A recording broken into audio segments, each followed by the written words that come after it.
Bharatiya Janata party के कार्यकर्ताओं को कि हमारे चुने हुए प्रतिनिधि को गया शहर में आने देना चाहिए, कि उन्हें रोक देना चाहिए, क्योंकि जिंदा जलाने वाले लोग 53 वार्ड में घोषणा कर रहे हैं कि हम 53 वार्ड में बैठे हुए हैं।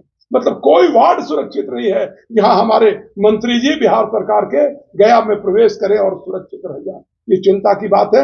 मैं प्रेस के माध्यम से गया के वरीय पुलिस अधीक्षक से, गया के नगर पुलिस अधीक्षक से, गया नगर के पुलिस उपाधीक्षक से, और जहां प्रेस कॉन्फ्रेंस की गई है वो शायद सिविल लाइन थाने के अंदर पड़ता है, उनके थाना प्रभारी से निवेदन करना चाहता हूं कि कृपया संज्ञान में लीजिए, और जो लोग उसका प्रेस कॉन्फ्रेंस में शामिल थे वो सारे लोग षड्यंत्र में शामिल है। वो हत्या का षड्यंत्र कर रहे हैं, जिंदा जलाने की बात खुलेआम कर रहे हैं।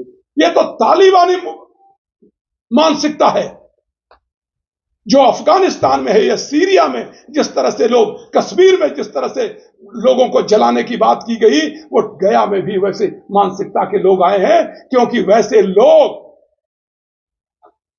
एक क्षेत्र विशेष से जीत करके आए हैं जहां रोहिंग्या का भी वास हो गया है, जहां रोहिंग्या की आबादी भी आ गई है। तो हमको चिंता लग रही है कि हमारे मंत्री का, हमारे पार्टी के कार्यकर्ता का चमचों की बात की गई है। मतलब भारतीय जनता पार्टी का कार्यकर्ता भी सुरक्षित नहीं है, उसको जिंदा जलाने की बात की जा रही है। इसलिए और चिंता हो रही है। गर्दन कहीं फतवा जारी हो गया मेरे ऊपर भी तो बड़ी मुश्किल होगी। मैं तो आपसे आग्रह करना चाहूंगा कि जब आप टेलीविजन में दिखाएं तो चेहरा खत्म कर दें, नहीं तो हो सकता है कि यहीं से कचहरी जाता हूं, कहीं 6 इंच के गर्दन मेरी न रहे। तो डर लगता है किसको भय नहीं लगेगा? वैसे अपराधियों के बीच में जहां रोहिंग्या बसाए गए हो, ये रोहिंग्या पूरे दुनिया में के लिए खतरा है, क्या हमारे गया के लिए खतरा नहीं है? मैं तो एसपी साहब से कहूंगा कि वैसे लोग जिनकी पहचान मुश्किल है और आके गया में बसे हैं और धमकी दिला रहे हैं, उनकी पहचान करके उनका भी। कल तक आपकी पार्टी बोली बंगाल में रोहिंग्या मुसलमान बसे हुए हैं, तो क्या ट्रेनिंग में भी लोग आ गए? पूरे देश में बसे हैं, पूरे देश में उनको समर्थन देने वाले लोग उनको बसा रहे हैं। और देश, ऐसा नहीं पश्चिम बंगाल में सिर्फ बसे हैं, तो बात नहीं है, पूरे देश में पश्चिम बंगाल के रास्ते होकर के रोहिंग्या मुसलमान उत्तर प्रदेश में भी है, जहां योगी जी काम कर रहे हैं, उनको भी पहचान करनी पड़ रही है।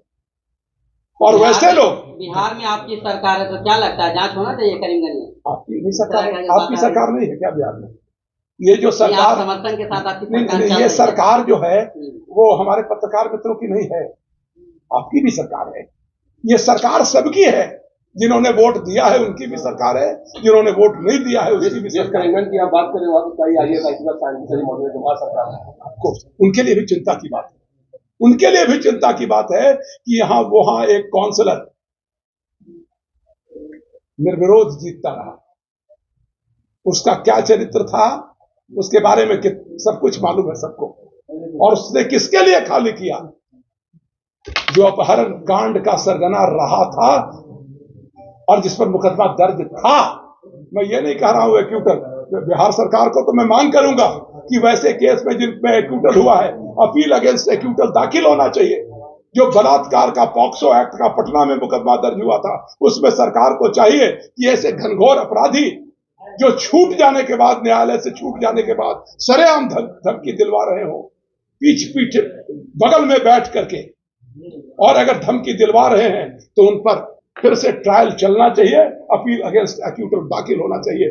मैं बिहार के मुख्यमंत्री जी से, न्याय मंत्री जी से, कानून के सचिव से और गया के कलेक्टर साहब से निवेदन करना चाहता हूं कि वैसे केसेस को रिव्यू कराना चाहिए, उसमें अपील अगेंस्ट एक्यूटल दाखिल होना चाहिए।